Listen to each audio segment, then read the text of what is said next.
For a third day in a row now, investigators are on the scene of a suspected meth lab with a suspect that's also accused of making homemade explosives. News 8's Monique Riego is live at the scene tonight with the latest on the investigation and what the bomb squad is concerned about. Monique? Yeah, and police say the investigation here at the house is taking longer than usual due to safety concerns because of the chemicals that were found inside the house. And according to officers, what's also hampering their efforts today was hoarding conditions at the home. You can see some of the clutter they found in the garage there. Now, right now, we're told the bomb squad is just finishing up its work and wrapping up the scene to open the road for the night.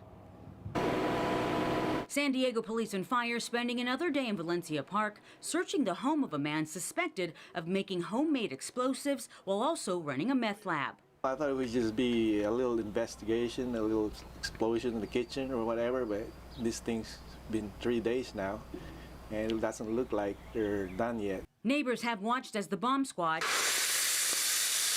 clears the home by carefully detonating the volatile chemicals found throughout the property. We didn't really find bombs per se. We're finding chemicals that react very easily.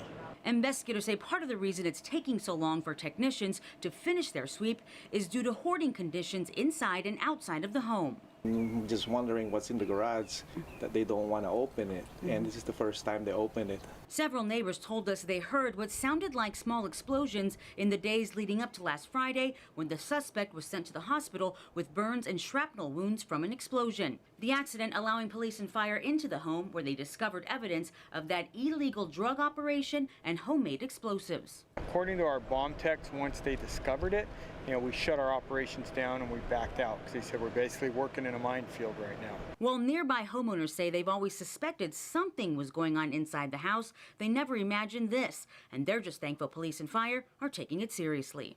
They've been diligent with it. They're here 24 hours or the whole time. There's always a presence of law enforcement there. Makes you feel safe or comfortable? Yes. And the suspect who was injured by the explosion is expected to be okay. Now, as to why he was making the explosive, his motive remains unclear, but we are told that he was living inside the house with his wife and 2 children. They have not been here at the house as the investigation has been ongoing.